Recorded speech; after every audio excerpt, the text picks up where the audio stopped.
नमस्कार, मैं हूं रत्ना और आप देख रहे हैं सी न्यूज़ भारत। आइए रुक करते इस खास खबर की ओर। खबर नर्मदा से है, जहां उत्तर वाहिनी मां नर्मदा परिक्रमा का प्रारंभ होगा।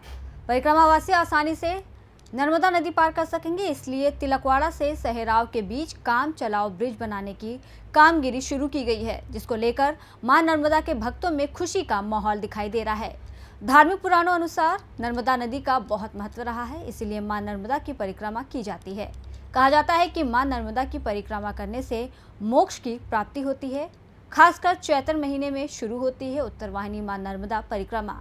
वहीं धार्मिक मान्यताओं के अनुसार 21 किलोमीटर की ये उत्तर वाहिनी मां नर्मदा परिक्रमा करने से पूरी नर्मदा परिक्रमा का फल प्राप्त होता है।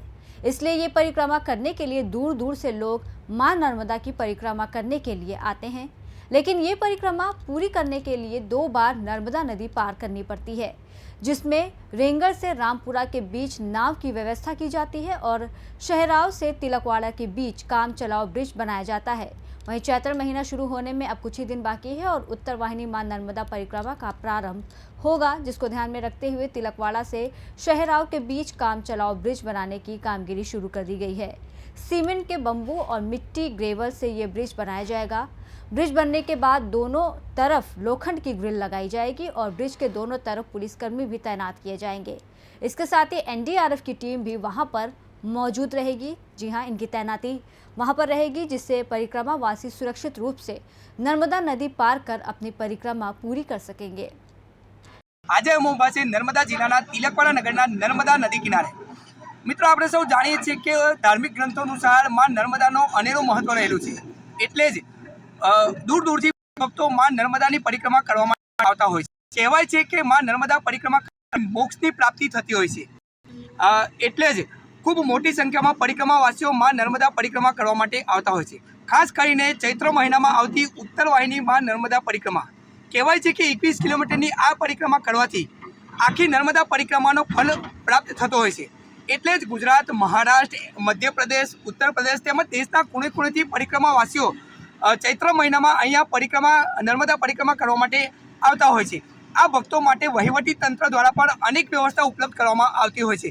પરંતુ આ પરિક્રમા દરમિયાન રેંગણથી રામપુરા અને શેરાવથી તિલકવાડા 2 વખત નર્મદા નદી પસાર કરવાની થતી હોય છે। ત્યારે રેંગણ અને રામપુરા વચ્ચે નાવડીની વ્યવસ્થા કરવામાં આવે છે અને શહેરાવથી તિલકવાડા વચ્ચે હંગામી ધોરણે બ્રિજ બનાવવામાં આવતો હોય છે। ત્યારે હાલ શહેરાવ અને તિલકવાડા વચ્ચે હંગામી ધોરણે બ્રિજ બનાવવાની કામગીરી શરૂ કરી દેવામાં આવી છે। આપ અહીંયા તસવીરોમાં જોઈ શકો છો કે જેસીબી મશીન દ્વારા અહીંયા સિમેન્ટના ભૂંગળા અને માટી ગ્રેવલ દ્વારા હંગામી ધોરણે બ્રિજ બનાવવાની કામગીરી શરૂ કરી દેવામાં આવી છે। આ બ્રિજ બન્યા બાદ બ્રિજના બંને છેડે લોખંડની એંગલો લગાવી દેવામાં આવશે। સાથે જ બ્રિજના બંને છેડે પોલીસ કર્મીઓ તૈનાત કરી દેવામાં આવશે।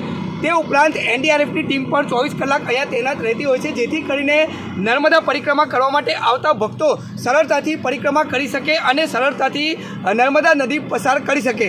તે માટે વહીવટી તંત્ર દ્વારા તમામ તકેદારી રાખવામાં આવતી હોય છે। પરંતુ હાલ અહીંયા હંગામી ધોરણે બ્રિજ બનાવવાની કામગીરી શરૂ થતાં તિલકવાડાના નગરજનો, માં નર્મદાના ભક્તો અને પરિક્રમાવાસીઓમાં અનેરી ખુશીનો માહોલ જોવા મળી રહ્યો છે। તિલકવાડાથી વસીમ મેમન, સી ન્યૂઝ ભારત, નર્મदा। इस रिपोर्ट में बस इतना ही। देश और दुनिया की तमाम बड़ी खबरों के लिए देखते रहिए सी न्यूज़ भारत।